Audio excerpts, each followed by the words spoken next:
All right. I am so excited for today, you guys.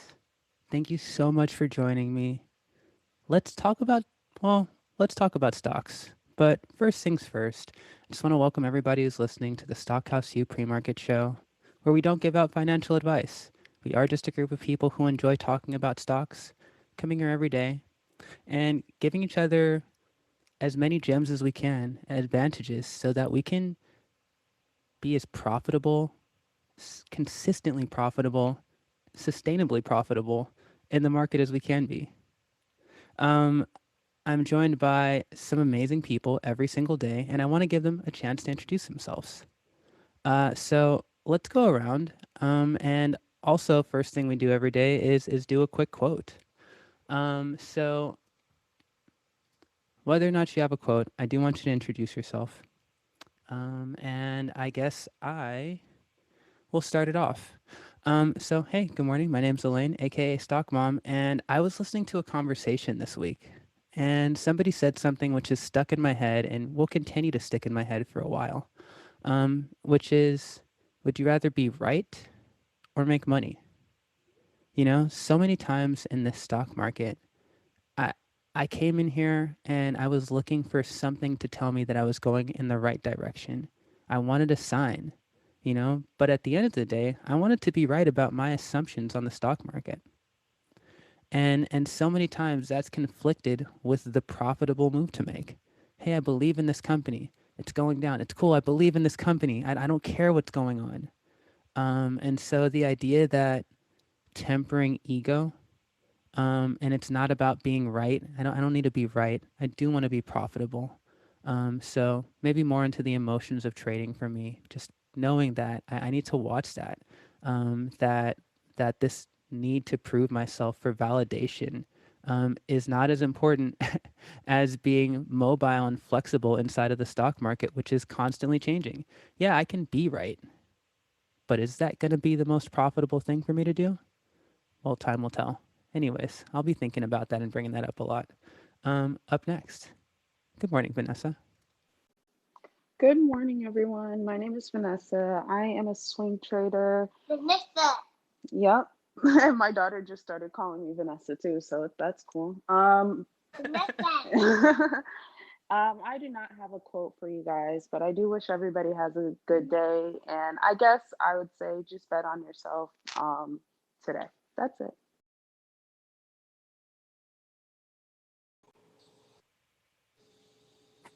Am I next? Yep. All right. Good morning, everybody. I'm Gigi. I do all types of trading, day trade, swing, scalp, and go long. And I'm sorry if I'm out of breath. I was just working out. I just want to charge everyone to command your morning, wherever you're at, command your day, and trust yourself. Lean into your intuition. Good morning, everybody. This is Chris. In the Discord, I'm also the Sage. My quote for the day is going to be, "You're never going to feel ready, so start anyway." Mel Robbins.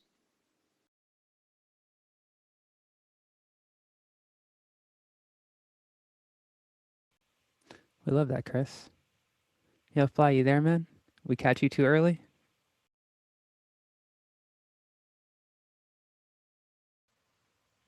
Going once, going twice. All right, let's talk about some stonks. We'll catch Fly by any means in a little while.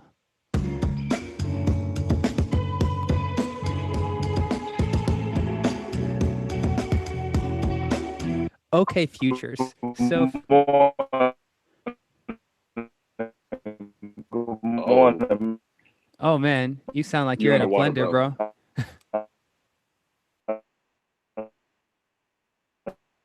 You're in two blenders right now, man. Uh, Buenos dias. Morning, Lyco. Yo, Fly, we trying to hear you, bro. We can't. I want to talk about futures. Go into it. We'll come back. Okay, let's look at the Nasdaq Futures /NQ. And yes, futures are up today. We're up 1%. I think that we're all really happy and looking forward to the idea of a Green Monday. And I too am very happy and looking forward to the idea of a Green Monday. And as an objective planner, as somebody who doesn't need to be right, I'm not going to go ahead and tell you guys, oh my God, this is looking great. The futures are just flying. Please be exuberant and happy and just buy, buy, buy, buy, buy. Now, as somebody who does both short-term and long-term trading at this point, um, is this an opportunity to buy the dip? Well, yeah, for sure. Absolutely. If I'm looking at long-term price action for something like Apple, AMD, whatever, any of our favorite stocks, of course you want to buy the dip. Things are half off right now. But when I look at futures, I see a number of storylines going on. So for me, if I looking at the Nasdaq futures right now, we're at a really key point, and I don't know if anybody was watching, but we already opened up a little bit higher. We were at 13,100 last night, and here we are sitting down at 13,042 right now. I have sort of an activation level or a trend line that I don't want to see invalidated. That is right at like 12,973. So for me, I just don't consider this really indicative of us going one direction or the other yet. I don't see us over the 50. I don't see us over the 200 on the 4-hour chart. And I'm not really enjoying this placement in terms of where we're at. Now, if we look for the upside on the Nasdaq futures, obviously there's plenty of upside. We can go up to 13,000 380 before we hit our first kind of resistance slash supply zone, right? But with that said, we've got space to run. So if we do continue to uptrend today, I expect today to be a really nice day. We've got space to move. If we do not hold this support, I'm still looking for plenty of downside. Now, if we were going to compare that to, let's say, what the 10-year Treasury bond was doing, the 10-year right now is down almost 1%, right? So we're sitting at 1.4%, which is great. The 5-year is sitting at 0.7% or 7%, so that's nice to see that we're edging down on both of those. And I know that that was a large reason for why we had that pullback last week. So it goes both ways, but just in terms of from a purely technical perspective, I'm still not convinced yet, and I would really want to see some confirmation of today's trend. So as I always say, like, I will be waiting into the market opening. Let's go on over to the S&P futures though. So S&P futures, similar story, different place in the chart. I'd say we're in the middle of our kind of ascending wedge formation. And I'll post all these. It's been a while since I posted some futures, so I'll post them after today's morning talk because I will not be trading for the first 15 minutes of the day, so I got some time.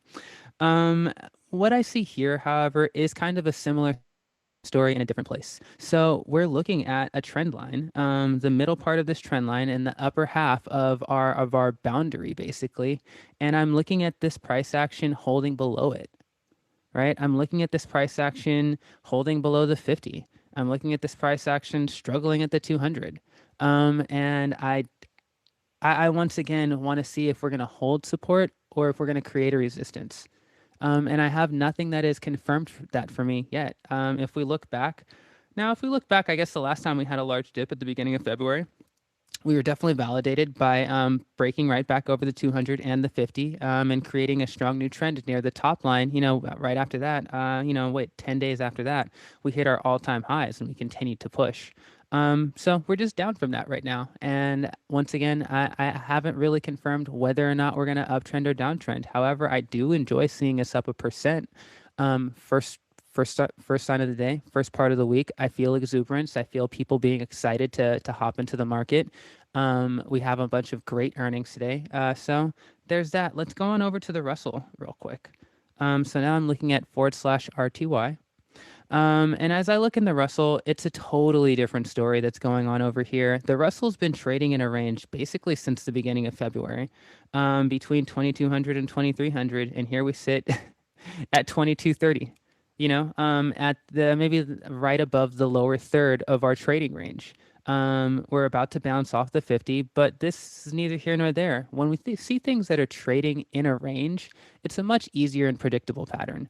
hey, if we're near the bottom part of this range that has continued to be validated, and it has, this is the time when we're going to pick up. We're going to trade it to the top of our range, sell off, and rinse, wash, and repeat. The Russell has given us that pattern 1, 2, 3, 4 times in the past 30 days. So although patterns tend to repeat themselves, they don't have to. Right now, we're in the early to mid part of that pattern, and I expect small caps to respond accordingly. And last but not least, let's look at some crude oil. So crude oil is up almost near 60 right now. Let's see here. The high is 62.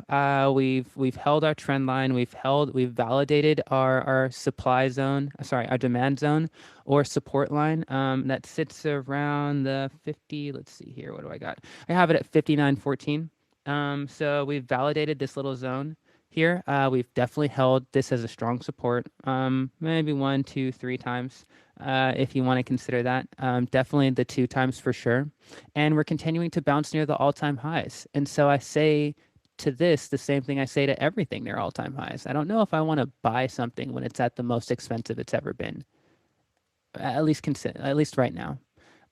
With that said, we are still seeing a strong sector rotation, and I'm wondering whether we're going to use this exuberance to hop right back into tech and continue our large tech bull run, or if we're going to continue for the cyclical sort of trade and move more into materials, energy. I'm really excited to see what the financial sector is going to do today, but we'll get into that in our sector ETF breakdown. And then last but not least, for 2 seconds, I will take a look at gold. So if we look at gold, it's been consistently downtrending since the beginning of the year, and it's kind of in stark contrast to what's going on with Bitcoin. And so I'm looking to see if we'll see that trend reverse at some point in time. I don't know. I just find gold as a store of value to be an interesting reflection on what people's mentality is. If we look at Bitcoin on the opposite side, Bitcoin is, actually kind of starting to create a little bit of a support here at this $45,000 level. 40 is what we hit over the weekend. And we're sort of uptrending. So I wonder if the market exuberance is going to correlate with Bitcoin exuberance as it has previously, or if we're going to see a little bit of inverse correlation. So either way, I'm interested. The market is once again looking up so far. We're green in basically every future. Not green enough to tell me that everything is just clear, smooth sailing, but it is exciting and it is looking up. Anybody else seeing anything in their future charts, or you guys want to keep on going? Yeah, so I'm actually looking at the FinViz right now, and the crazy thing is I'm seeing everything literally the exact opposite from what I was seeing last Thursday and Friday. I mean, I didn't expect to see cotton jump up that much. Also gold. I'm still, like I said, I'm still trying to figure it out. And it still hasn't too much made any clear direction for me. However, I'm watching for the fake out just because, of course, everything is up right now, and that might just because it's Monday morning. Of course, March Madness, new month, new everything. And of course, the quadruple witching is around the corner. However, I'm still a little weary because we're still waiting on that stimulus news that did get approved through, I want to say, the Senate, and now has to go to the House. And so if that gets approved, I'm not sure that the dip is done dipping. Yeah, it's passed the Senate now, it passed the House.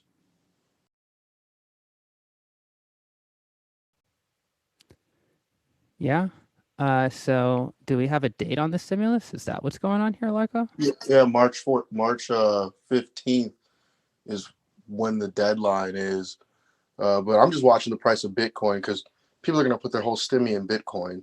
So as long as Bitcoin can hold 44 I'm bullish. And then once it breaks 48, same with the SPY. I'm watching SPY. I'm watching to see if it can break 386. If it doesn't break 386, we could be testing some of those lows. That's just my opinion.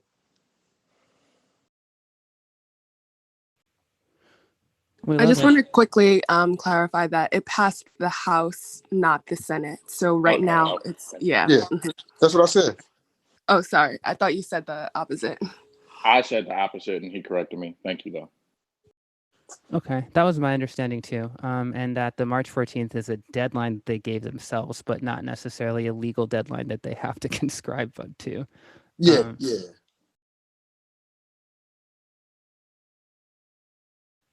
All right. If nobody else has anything to say about the futures, let's kind of move on to our next segment, which is everybody's favorite segment, I think.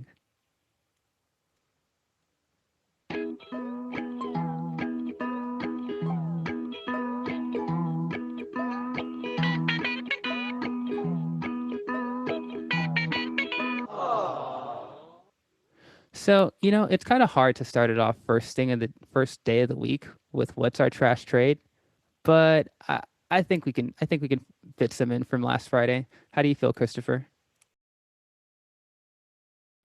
To be perfectly honest, I didn't make any bad moves on Friday. I'm still like just hurting from that reverse split on Tangasco merger. But other than that, I don't have any bad moves from Friday.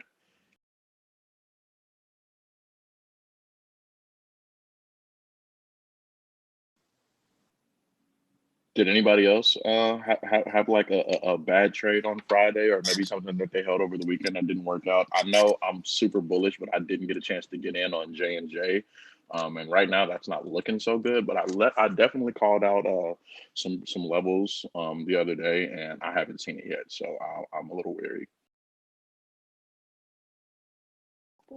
Yeah, I the know J for and J. Oh, go ahead, Fly. no, go ahead, ladies. No, I was just piggybacking off of what Christopher said about the J and J news. I haven't looked at the chart, but I did see that news come out on this weekend on it. Okay, can y'all can hear me now, right? Yes, sir. Welcome back. I Loud and clear. I was in the garage. My bad. My name is Twan. They call me Fly. Let me do my quote real quick since y'all couldn't hear me. My quote is March will be filled with blessings and more opportunities. I'm claiming it. And my bad trade, it really wasn't a bad trade, but I got in BNGO. I thought it was the bottom, and it dipped a little bit more, but it done came back up this morning. So um, I could have waited a little bit longer, but I thought it had hit the bottom on Friday, and I went ahead and grabbed some contracts on it. But it had dipped some more. I'm laughing, but the truth is, you know what? If you're long term, it doesn't matter, right? You're gonna average down. But yeah, it hurts. It hurts me too to buy things and then just watch them keep on dipping. But that's the short term trader mentality, you know? Fast, fast. I'm holding long term, so yeah, I agree with you on that. I mean, I was in a room full of investors this weekend, and they were all, "Hey, what did you guys buy on the dip?" And I'm just quiet the whole time. Although the truth be told, I did buy some dip. I'm still continuing to hold Jumia, and I'm going to average down. I just strongly believe in this company and sector, so not necessarily a bad trade, but I'm just with you. It just sucks to look at something and watch it in the red as soon as you buy it. But I'm kind of long-term invested in the idea of where they're going and the infrastructure that they're creating. And so if you have that same level of conviction, it does not matter. We average down on those. But for the most part, I can't do that all the time. Anybody Yeah, else? my bad trades were on Thursday, not Friday. Friday was much better, but I guess um, what the mistake I made was being focused on more than like two or three trades and not letting my winners keep running. I cut some of my winners a little too early. That's the worst part. I mean, it's kind of why I started including so many momentum indicators inside of a trade where it's like, I want to catch the most if I'm going to risk my money, if I'm going to, put this asset, this one ticket to the show that I have on the line every time. And it's a taxable event every time. I would like to make the most money I can out of it every single time.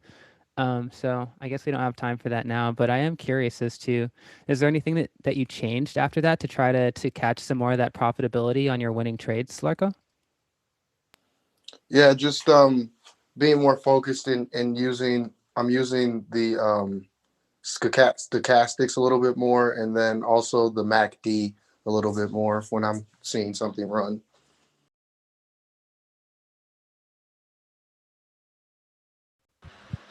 Um, my bad trade wasn't Friday or Thursday. I probably should have stated this like 2 weeks ago, maybe. But my bad trade was Guardian Health Sciences.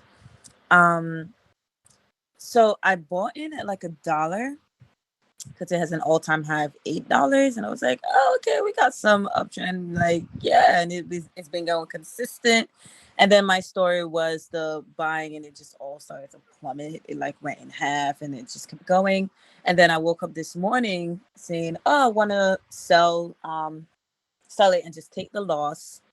And I submitted it. I was like, I don't care what the market order number is, it just needs to go.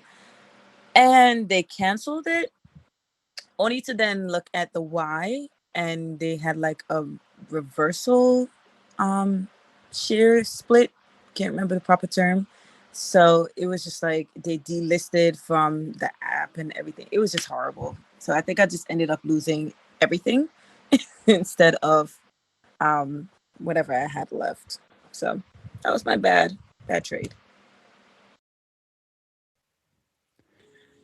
I have a bad trade too. It's also not recent, but it could be helpful for people who are listening and I guess the audience and learning how to trade. About, I guess, a few weeks ago, I had taken an entry on a trade based on a call out from someone who I like, and whose like work I really respect, but I didn't do my DD. So I did not really wait for like good confirmation. I just saw a couple bullish candles on the 1 minute and 5 minute chart, and then it tanked right after. And the company is BLDP. So if y'all want to look at the chart, but it's funny because I was doing a swing, and I had taken profit at the high of the 42.28, and then we saw some more like. I'm looking at the chart. Oh my god. Yeah, it's fucking horrible. Okay, so I was in profit. I took my profit at the high, and I was like, all right, bet. Then I saw some bullish candles. I thought it was gonna, that person had called it out. We thought it was gonna go up some more. So I took in another trade. I think I did for like a 45 strike price or something. And as you can see on the chart, BLDP has gone down considerably since then. So I basically lost $600. So don't just get in the trade just because someone you admire, calls it out. Like, make sure you do your technical analysis and really exit. And I'm thankfully so much better at exiting positions when it's not going my way, and I can see that now. But yeah, for new traders, don't do that. Can I commend you real quick on even being able to trade inside the 1 minute chart? It is like my hugest fear factor. I'm working on getting better at it, but that's crazy to me. Oh, I mean, I split my screen, so I'll have my 1 minute and my 5 minute, and if it's still not enough, I'll look at my 15 minute. But and yeah. Yeah, Chris, look at that chart, man. It's like it's just going up, it's uptrending beautifully, and then the next day it's just the largest red candle of all time, just straight down. I felt that. I looked at that. I felt that candle in my I'm heart. liking it now, though. I'm liking it. I'm liking it at this price. What price do you like it at, GG? Oh, wait, that's probably a Discord question or something.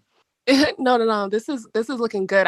I am bullish on BLDP long term, so I'm definitely looking for an entry, and that RSI is I think it could go a little bit lower, honestly, and then I'll probably get in for a leap. I mean, it depends, like, because I feel like we're missing the fundamentals behind a company like this, and that's the important thing, right? You want to match your technicals and your fundamentals. So technically, I like it at 21 because that's the last place that it had some decent support, and it basically gapped up to 30. But fundamentally, there might be a reason why this is just a buy the dip situation, and you know where it's going to go. So I feel like that's the work that we always have to do every single time somebody tells you about a trade, you know? Yeah, I like it at 26, but I'm seeing they might have earnings coming up, so I'm gonna do some due diligence. Thanks for that ticker. Yeah, no problem. I am bullish on it long term. I like it.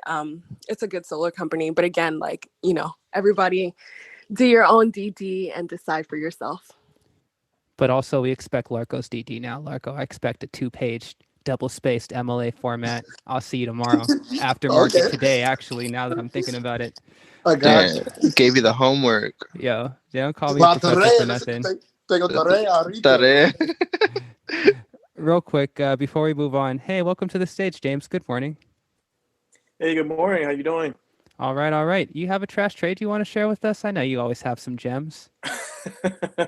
Trash trades. Oh my God, I have like losses almost daily because I trade like between 35 to like 40. So after seeing the gap up today, I may have probably made some mistakes. Like for example, I started a short on Microsoft, and the way it gapped it up, it looks like this thing is doing a bearish trap over here. So let's see if this thing hits my stop and take me out, or if it's just or it just somehow just fakes out and just continue downwards. So that's probably one mistake that I probably did last week was starting to short Microsoft. Actually, last Thursday. Oh, we hear you, man. Another, and maybe another one is let's see here. I think that's it. Yeah. I think the Microsoft. I thought Facebook was looking a little sketchy, and I started a short that one last week, and it came pretty close to my stop, and then at the end of the day, it just sold off. So maybe today it may actually hit, but that's why we have stops. Exactly that. I've been so bullish on communications actually in Facebook and Twitter and kind of the socials in general, but it has been hard watching them just chop around for the past time. Even though we have really good news on revenue, we have good news on like software and upcoming, implementations. We have good news on integration with IoT, but yet we're just watching some nice consolidation and sideways movement, which I'm into. So it is what it is. I got a little something real quick. It's not the worst trade, but my two little OTC babies from like the last like 3 weeks or so are HQGE and LTNC, and I'm so much more heavy-handed in HQGE. So now with an LTNC popping over like this last like week or so, it's just making me like, man, I wish I put more, because I only put like $100, but it was at 1.3 cents, so I'm up like 206% right now on LTNC. But yeah, I just wish I put way more, because I think I have like 8,000 shares at LTNC, which isn't really shit in the long run. But I have like 16,000 in HQGE, and then I'm a little down on that. But I know I'm not going to be down on that come like in a month or so. But it's just like, man, with how heavy it popped this weekend, I'm just like, why did I only have $100 in there? Like I knew what it was going to do. Oh, wow. The truth is, man, I feel like once again, this is what happens when you don't have a strong fundamental argument for your company, right? Like, because if you were sure and you had that research under your belt, maybe you would have dumped, really had a large portion of your portfolio into it. Although I would never recommend that as a penny stock, for a penny stock. But I didn't have the capital available. Even worse. Yeah, I had like it was literally like the last that I had to throw, and I was like, yeah, I need all this in there right now. Well then, hey, you did the best you can, man. Don't be down on yourself. Jacob. Thanks, man. Trying. What's up? Good morning, man. Good Welcome morning, to the stage. Did you have a trade that you wanted to share with us that didn't go the way you wanted it to? Yeah, I have a wonderfully trashy trade for you guys. I was pretty late to the Palantir party, so back in actually like the 16th or 17th, I actually started getting interested in it, and that's like right before it started this like 40% downtrend or whatever. So I bought in like the 16th or so, and I started seeing just the overall sentiment, the bond market and stuff, and this was one of the only trades that I've actually added to in a while. So I was already at a loss by like the first week, and I decided, let's just close this position, just keep some extra cash available since I got in a little late, and just with all the news that's been going on with Palantir and everything, I decided to get back in. But the trashy part of it is just the wash tail effect. That's one of the trashiest things that you can ever experience. Wash tail sucks. Yeah, I fully agree. Taking a 40% clip off of off of already a large dip. That's what it was. Jesus Christ, we were 60% down from highs, or not 60, but down from 45, sitting at 28, and then to go from 28 down to 25. I'm with you. And Yeah, and it was just stupid to close that position because I started really gaining confidence in the company, and just to jump back in after that was just horrible. So that's super trashy. yeah, man, it's okay. Here, hold on, let me hit you with the.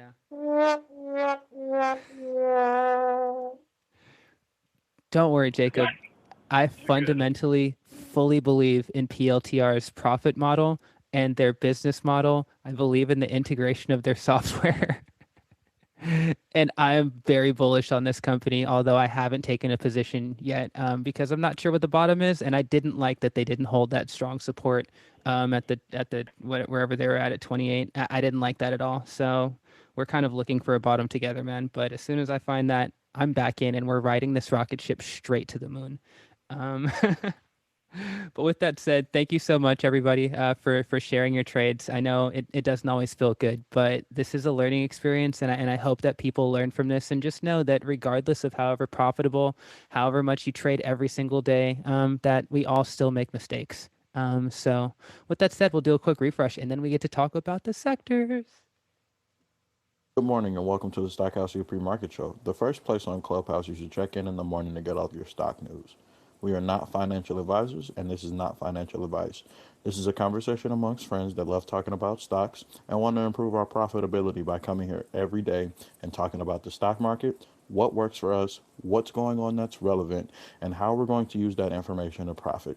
We think education should be accessible and affordable to everyone, so we have a completely free Discord that has tons of resources, over 1,600 amazing members, and it's all different skills levels that are talking about the stock market and trying to grow as well. We also have free classes every single Sunday, and we would love it if you all, whoever's listening right now, would join that community and contribute because together we are so much more powerful than we are individually. S&P, the Nasdaq, the Dow Jones, where all the old money stashed at. Bet you ain't no square on Cash App. Stock, name an asset that could match that. Yo, you guys, I love this damn song so much by Santino. It just brings me joy. Who wants to talk about Spy with me? I'm ready. Okay, so looking at Spy, and it's so crazy about where we ended, on Friday, and that bear flag. I just saw us sitting at 378. It didn't make me feel good. So to watch this gap up, to watch us open at 384 is already beautiful. I'm actually really, really excited to see where we land in terms of our overall trend. But opening at 384 is beautiful. I mean, I really have an upward bound at like 387 will be my first particular like resistance point that I'd like to see us hold over. And the last time we popped over 387, we went straight to 392. Right? Like that was our high. We went to 392, we held there, we bottomed out, and then went back down to 380 fairly quickly. So I'm going to use those same levels to determine, just as places to either enter, exit, look for trajectory, take profit, or change my trading strategy, right? So, and I have a lower bound on that. So looking at SPY at 384 right now, if we can hold over 387, I'm definitely looking for that 390 and then 392 in terms of upward trend. And I'd love to see us hold higher today. I would really like to see a change in overall trend direction. On the downside, however, if we're going to go below 384, now our 200 moving average is right there. Let's see, hold on. What do I have this thing at?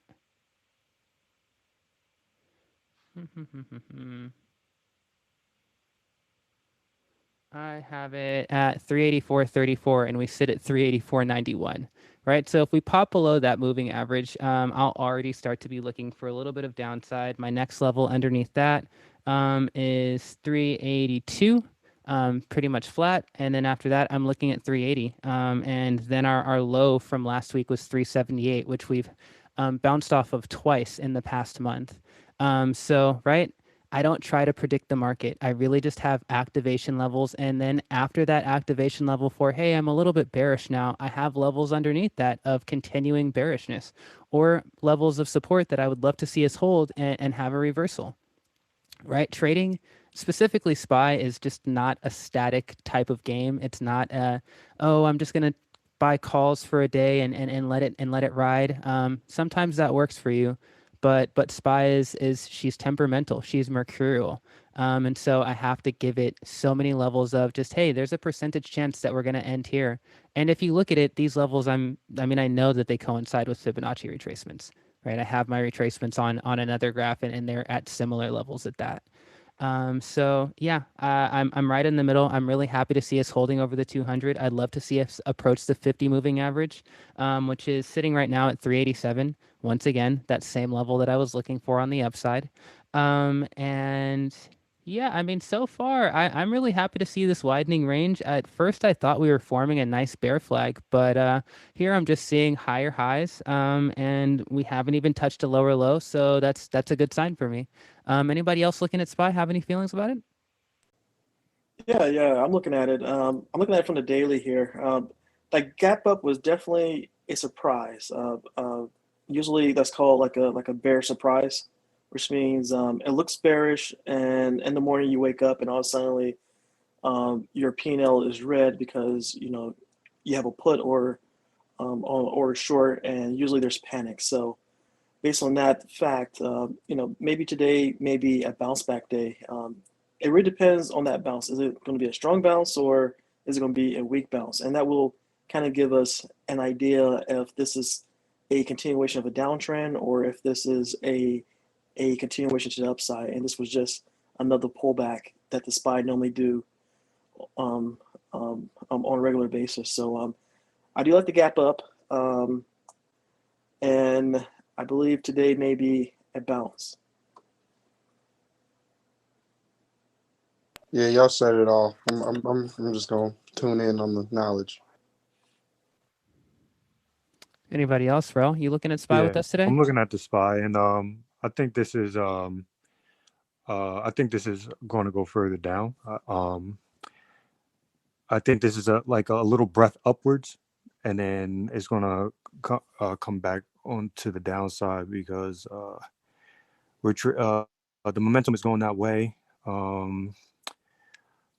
Yeah, it's just it's a strong downtrend right now. It's going to have to fight over this 385 level right here. I think you're calling it 384 level.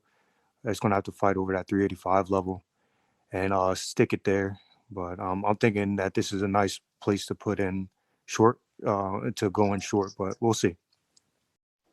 No, I love it, man. I love it both ways. And what are your signs for whether are you just gonna hop in short now? You're already convinced of the downtrend, or are you waiting for an activation level below? How far under 384 are you waiting for before you buy your puts, or are you just going in first thing in the morning? If it I'm going in now, and if it continues and closes anytime in the future below 380, I'm going to go ahead and let it ride. But if it holds above 385, then I'm probably going to close it out. I'm going to close out my position as quick as possible. I'm trying to take minimum loss, if any. Interesting. Yeah, I don't know. I definitely probably wouldn't open up with puts, but I was saying this weekend I wouldn't mind hedging in volatility like pretty quickly into any sort of movement in the market. But that's just kind of how I would play any sort of downtrend, just because I'm never really sure. I always like to, I don't know. I would need to see a little bit more downward movement before I would be confirmed that we're gonna go that way. But I'm with you. Things don't go straight up or down. So a consolidation period in between a major downtrend, like that's the definition of a bear flag. But we need a confirmation of that break to the downside first. So I like it, Ro. Anybody else looking at Yeah, SPY? James, were you gonna yeah, say I do something? agree. I'm sorry. I do agree. Just watch how it recovers today, and that will give you a good indication if this thing will take a like a little breather before it goes down, or this thing is just a continuation. I do agree with his assessment.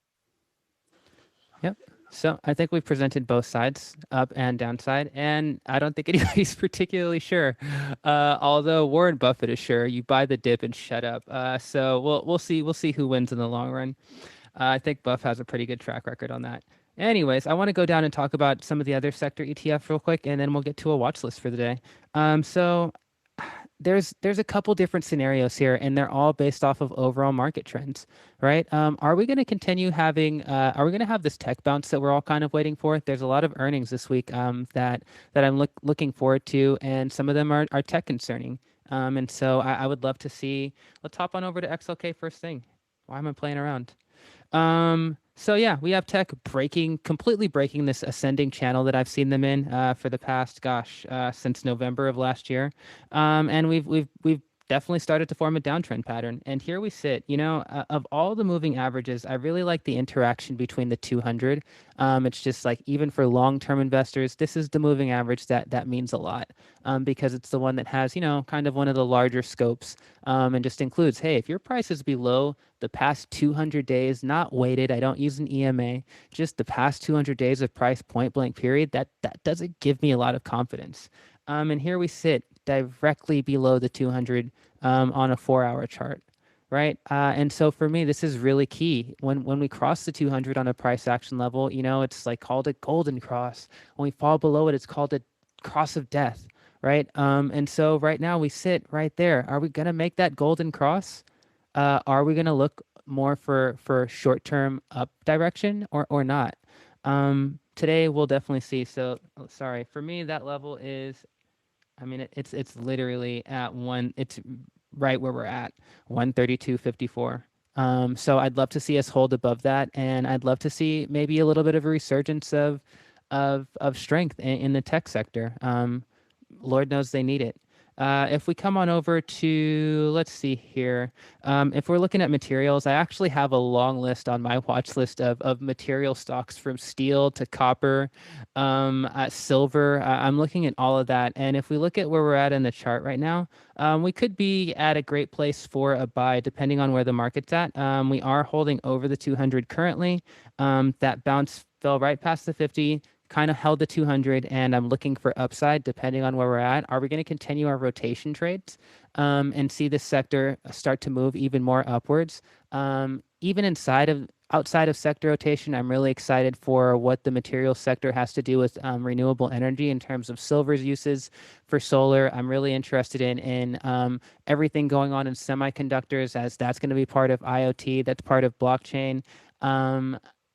And I don't know if these count as part of materials, but I'm also looking at companies that have contracts for like lithium waste removal, right, on the other side of battery production. So I'm actually really into the materials sector and the potential. I like where we're at on the chart. The question is, are we going to continue to uptrend, or are we going to consolidate? I'm still not sure.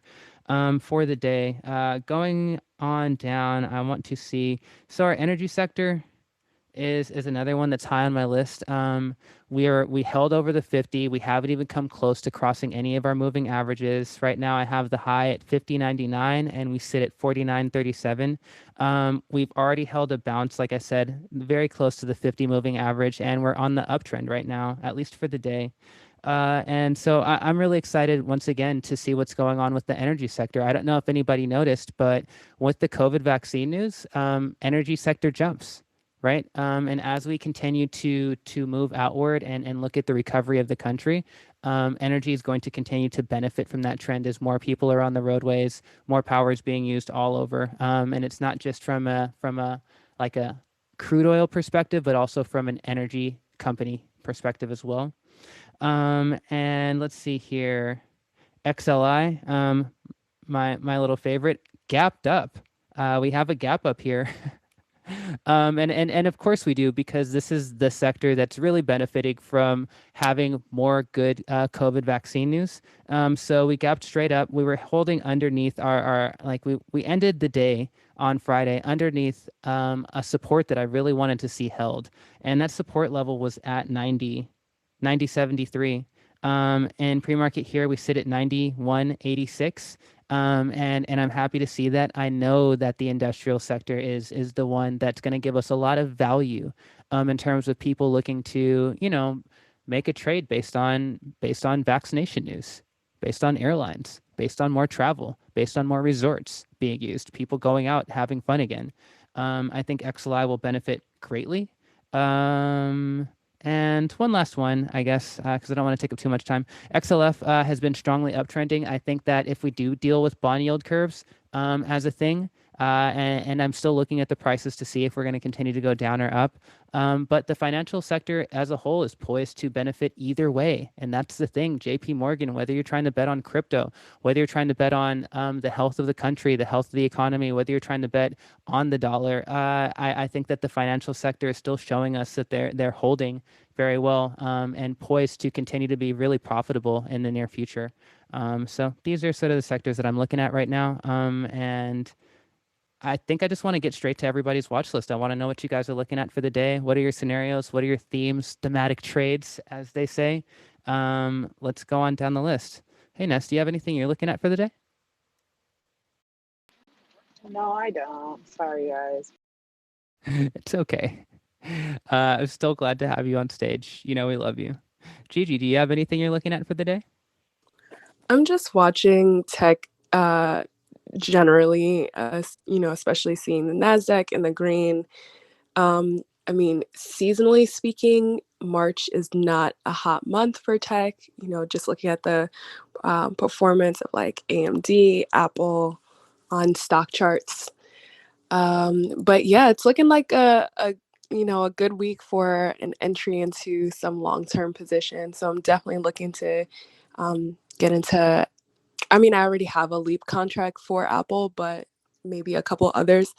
Also, really curious about this stock XSPA.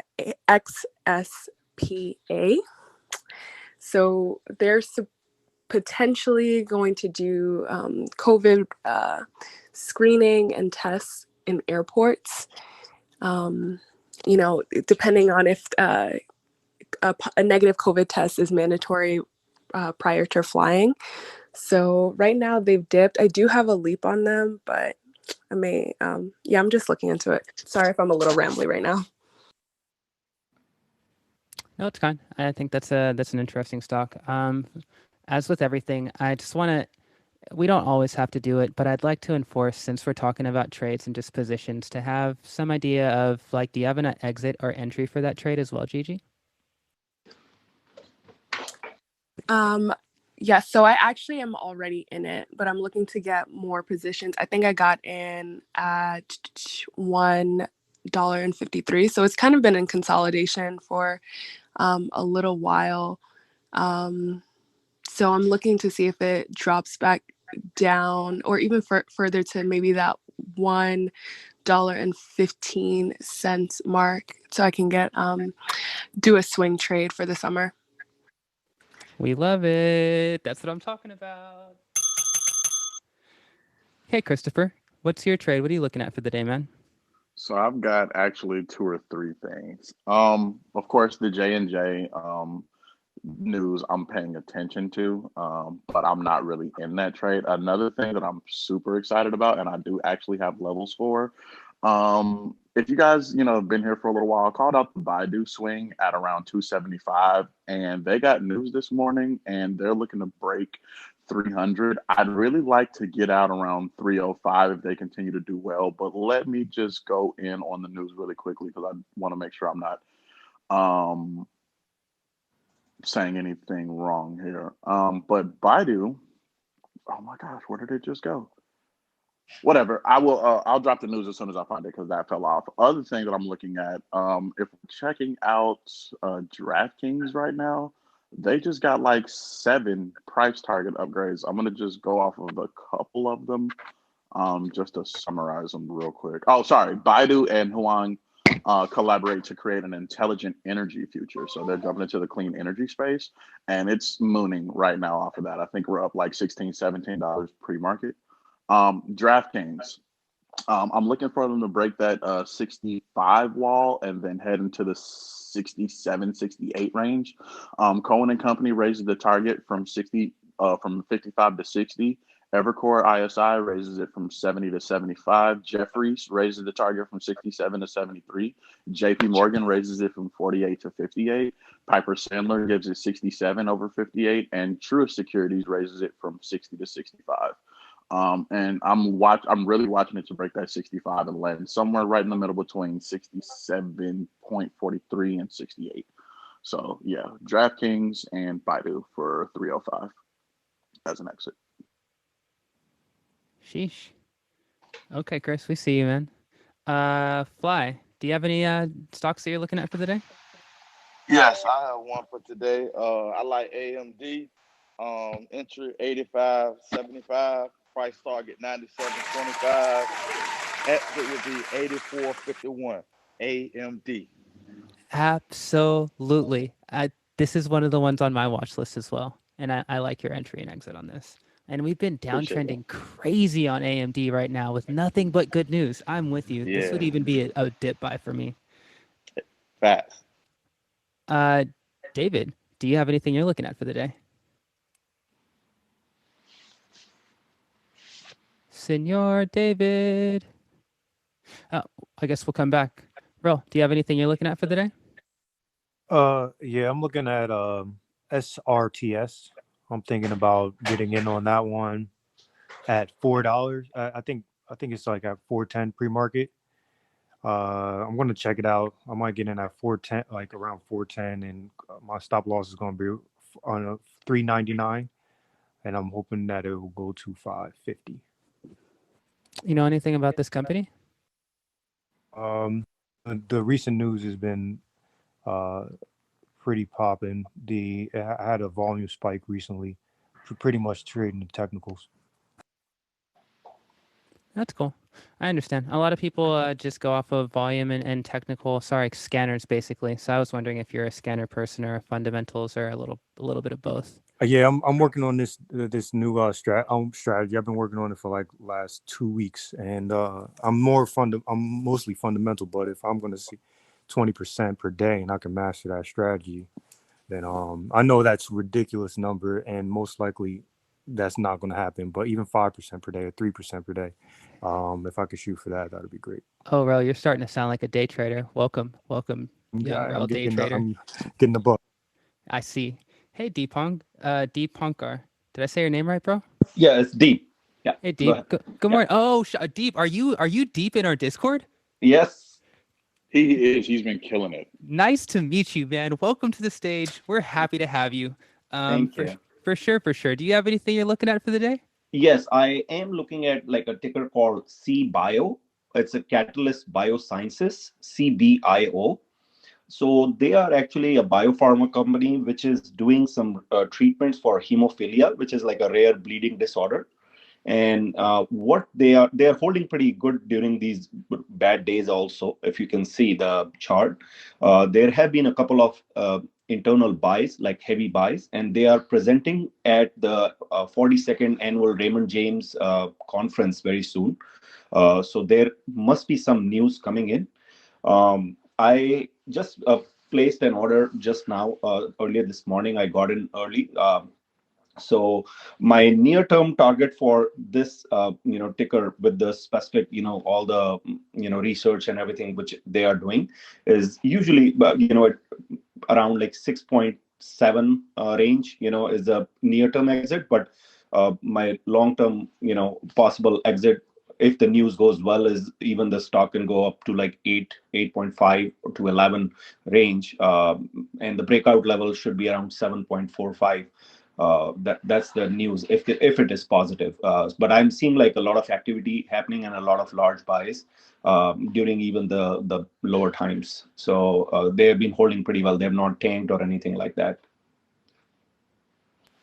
No, I like that, man. And thank you so much for coming on stage. Thank you so much for being like you're a really active participant in the Discord, and that's not lost on us, man. We appreciate it. I just started, like, about me. I just started trading. I'm like, I'm from Detroit area, so I'm originally from India. I've been in the US since 2003, but I work as a director for an IT firm. But I just started trading last year for the first time ever.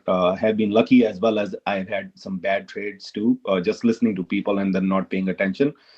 including this morning as well. I just got, like the FOMO kind of thing, and I just got in a trade and it just tanked. I just lost $500-600 right away, and I just exited. But that happens. But if you play, do your little research on the company, that is the better way. I like to do more of the swing trading than holding the stock for a while rather than day trading. Day trading has been like a little panicky situation at times, but overall, it has worked out too. If there is a possible news or ticker has a possible catalyst to it, then it is fine. But I like to go in when I know the news and believe in a company. That's what my advice would be to a lot of people.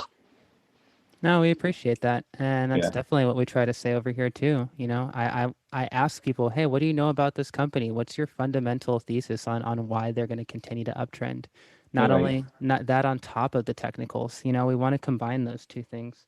Yeah. So The in that other same, ticker which I was, yeah, sorry, the other ticker Wait, which can I I was interrupt using real was, quick? Neo CEO William Lee, my PTR. All right, I'm done. Levels is 47 to 51. yeah, we're waiting on Neo delivery numbers. Wow. Isn't that Tuesday? Tonight after market, they have the earnings. They're going to announce the European partnership is the rumor. Okay. Or not partnership, sales. I also know that Neo might be moving into the American market. That's the rumor I've been hearing. There But I already don't. are Neos in California already. But Yeah, I'm not trying Neo to has steal too much actually of your started time. recruiting. I saw like a bunch of other posts on Twitter and all these places. They with all the Twitter activity going on, following people. Uh, they are already recruiting people for California and other places. So they have already started putting in offices and hiring local people. The same news goes for like the Canoe, the company. Uh, GOEV. They are based out of Canoe. I know a friend of mine. His name is Sohail Merchant. He used to work here in Ford. He's a known friend. He's a co-founder of Canoe. So if you see his name, like I've been talking to him, they partnered, I think, with Hyundai or one of these Korean companies, and they are doing the skateboard as well. Other than that, there are latest activities that they are also moving into Texas area. Like I see a lot of positions on their website which are being posted in Texas, but they are headquartered in California. So I think there must be something going on which might be interesting to people that they are moving into that market, even though it might be a partnership with their Hyundai or like Hey, Deep, yeah. do you have an entry and a price target for us?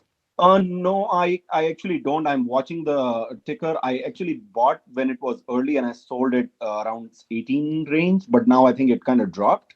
But the company has decent, growth prospect. Definitely decent fundamentals on GoEV. I'm with you on that. Yeah. My quick one as we move into the day is going to be Fubo. They're reporting earnings on Tuesday, I believe. This is a sports betting company, sports streaming company. That's what they do. I think that they're on a complete discount from their all-time highs. They actually increased their guidance for their earnings that they're saying. They're saying they're going to get another 45,000 subscribers on top of what they already predicted. The revenue streams are up, and although this is a company that is ultimately negative revenue because of their investment in getting more content, because of their investment in adding subscribers, they've kept their subscriber percentage up with Netflix, right? So a 72% subscriber growth year over year. That's not to say that they have the same amount, but they are growing at the same percentage rate, which I like to see. And looking at this thing, which is almost half off of its all-time high, which was at the beginning of January, I don't see anything that's fundamentally changed negative about the company to result in this downward price momentum. As a matter of fact, I think they're poised to be higher market cap than $63 at the end of the year. So I'm very interested in seeing how this goes. Anyways, with that said, I want to thank everybody so much for coming on stage, and I want to do a quick set of affirmations before we get into the day. So let's get into it. Wait, before the affirmations, should I announce the winner? Yeah, sure. Okay, guys, we did a contest on our Instagram. We gave away, or we're giving away a free ticket to our seminar. The winner of that contest is Simone Carla. So if you're in the audience, you want a free ticket to our event, I'll be in your DMs. Damn, son, where'd you find this? Congratulations. Thank you, everybody who participated in that. I think it's fun that we can just do a little repost stuff. And you guys, we're putting so much effort into this seminar. All the knowledge and information that I have a lot of it is in there. So I think you guys are all going to be pleasantly surprised at the outcome of that event. With that said, let's get ready for our day.